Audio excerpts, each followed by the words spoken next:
Bonjour et bienvenue sur Terra Adventum. Bien sûr, vous connaissez tous Jules Verne. Enfin, je le pense, j'imagine.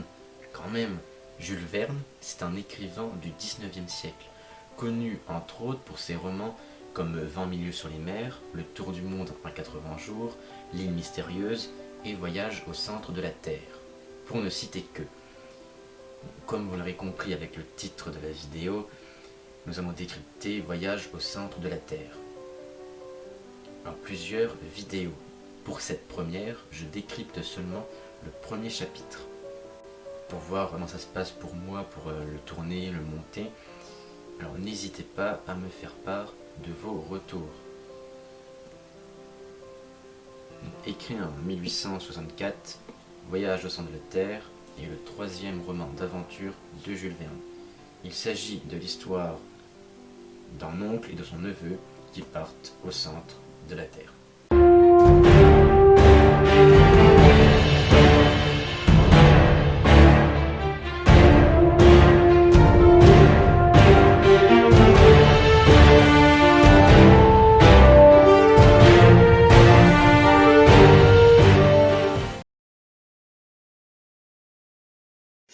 Tout commence le 24 mai 1863, soit à peu près dans la même période que l'écriture du roman, soit en pleine guerre de sécession américaine. Bon, sauf qu'on est à Hambourg, en Allemagne, donc rien à voir. Tout de suite, on remarque que le récit est à la première personne du singulier. C'est quelqu'un qui raconte son histoire, mais pour l'instant, on sait juste qu'il s'agit du neveu du professeur Lidenbrock, qui habite donc au 19 de Königstrasse à Hambourg. 19 Königstrasse à Hambourg, qui se trouve ici en Allemagne. Alors, je ne sais pas si à l'époque il y avait vraiment une maison et tout, mais en tout cas aujourd'hui c'est une station essence. Nouveau personnage, la bonne Marthe, qui est donc la servante, la bonne quoi. Petite référence à l'église Saint-Michel de Hambourg.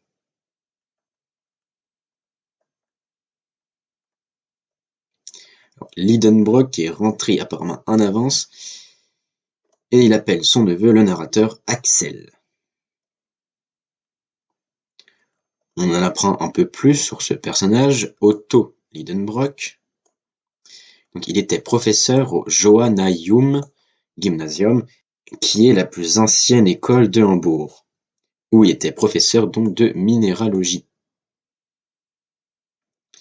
qui apparemment, d'après les dires de Axel, est une science assez compliquée, assez difficile, surtout en matière de prononciation.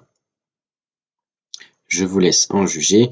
Alors, pour la cristallisation rhomboédrique, on parle bien sûr de l'un des 7 systèmes cristallins que peuvent prendre les cristaux basés sur leurs caractéristiques de symétrie. Outre le système rhomboédrique qui forme un rhomboèdre, il y a aussi le triclinique, le monoclinique, orthorhombique, quadratique, hexagonal et cubique. La résine rétine-asphalte, c'est une résine fossile jaune que l'on trouve dans le lignite ou la tourbe, qui constitue le reste des fossiles de plantes. D'ailleurs, une vidéo sur le sujet du charbon et compagnie pourrait être pas mal. Enfin, pour résumer, c'est de la résine d'arbre dans de la tourbe. La gélinite, c'est un minéral de formule suivant. Bon, c'est donc un silicate avec du calcium et de l'aluminium, du groupe de la millilite. Bon, c'est un minéral plutôt brun, sans importance. Alors, pour la fingazite, je sais pas ce que c'est, j'ai rien trouvé. Le molybdate de plomb, c'est comme son nom l'indique, constitué de molybdène et de plomb. Le minéral clé est la wolfénite, qui est plutôt jaune-rouge et qui est assez lourd à cause du plomb. Le tungstate de manganèse, comme son nom l'indique, il est composé de tungstène et de manganèse. Le minéral clé, c'est l'ubnérite, pôle magnésien de la wolframite. Wolframite à ne pas confondre avec la wolfénite de tout à l'heure. Wolframite, tungstène, wolfénite, molybdène et plomb. Les titaniates de zircone, alors comme son nom l'indique, pareil, c'est du titane et du zirconium. Mais à part ça, j'ai pas trouvé de minéral correspondant. Et donc il est permis à la langue la plus adroite de fourcher sur ces mots.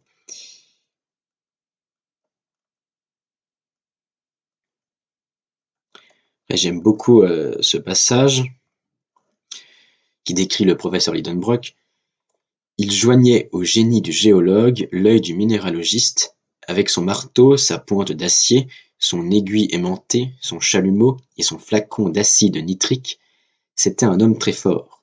À la cassure, à l'aspect, à la dureté, à la fusibilité, au son, à l'odeur, au goût d'un minéral quelconque, il le classait sans hésiter parmi les 600 espèces que la science compte aujourd'hui. Aujourd'hui, à l'époque, bien sûr. Aujourd'hui, on en compte plus de 4000. Mais on peut donc voir, je trouve, que le métier de géologue n'a pas beaucoup changé depuis la fin du 19e. Et puis on a une petite liste d'illustres personnages qui apparemment rendent visite à Lidenbrock lors de leur passage à Hambourg. On a entre autres Humphrey Davy. Humphrey Davy qui est un physicien chimiste britannique, c'est lui qui le premier isole le sodium, le potassium, le barium, le strontium, le calcium. Il est aussi président de la Royal Society. Alors par contre, quand Axel dit que Humphrey rend visite à son oncle, à mon avis, Lidenbrock était tout jeune, car Davy est mort depuis 34 ans au début de cette histoire. Et Lidenbrock, lui, a une cinquantaine d'années. Alors c'est possible, mais je suis pas sûr qu'à 25 ans plus tard, Lidenbrock était déjà aussi réputé pour que Davy lui rend visite. Alexander von Humboldt, qui est un naturaliste explorateur allemand, qui mériterait une vidéo à part entière dans une exploratologie, ça c'est sûr. Le capitaine John Franklin, un explorateur britannique mort sur l'île du roi Guillaume lors de son expédition à la recherche du passage nord-ouest et dont l'équipage avait recours au cannibalisme. Le capitaine Sabine, Edward Sabine, qui est d'abord astronome pour John Ross et William Edward Parry lors de leur expédition en Arctique. Il entreprend par la suite diverses expériences près des côtes d'Afrique et d'Amérique. D'autres personnages qui apparemment aiment à consulter le professeur sur des questions les plus palpitantes de la chimie.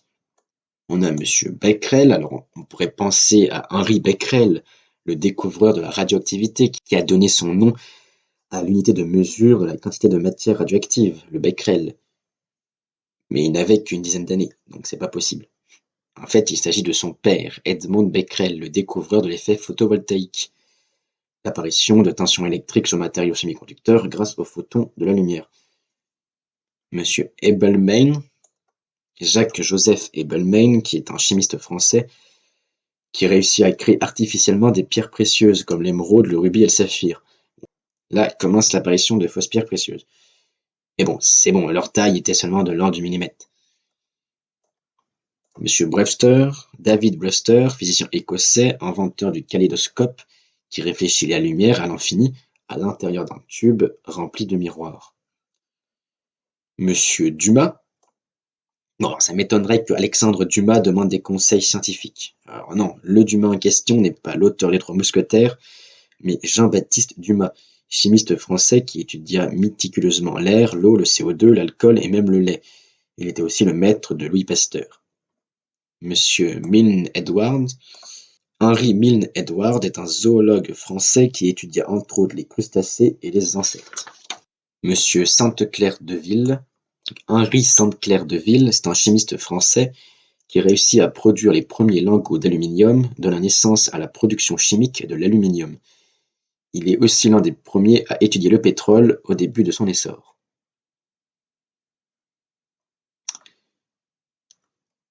Donc, apparemment, le professeur a écrit un bouquin qu'il a publié à Leipzig, un traité de la cristallographie transcendante.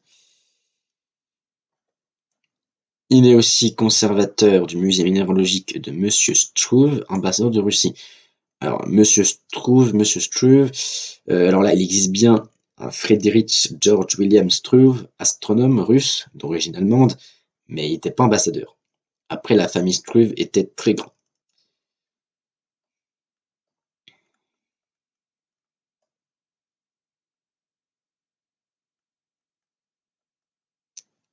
Bien sûr, l'incendie de 1842 à Hambourg a réellement existé.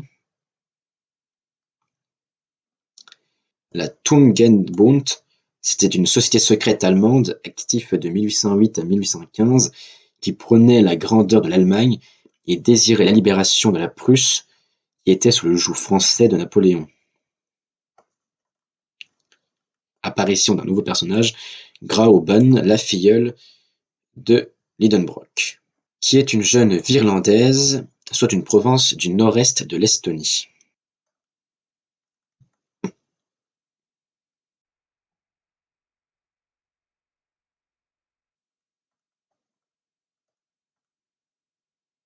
Ce chapitre d'ouverture sert à nous présenter les deux personnages principaux, Assel Lidenbrock, le narrateur, et son oncle,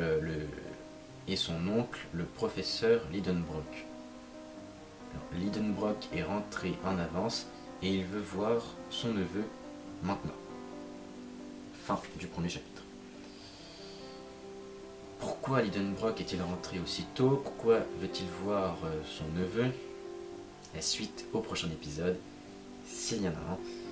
Une vidéo comme celle-là demande pas mal de travail. Alors abonnez-vous, aimez la vidéo, partagez-la et écrivez en commentaire ce que vous en pensez.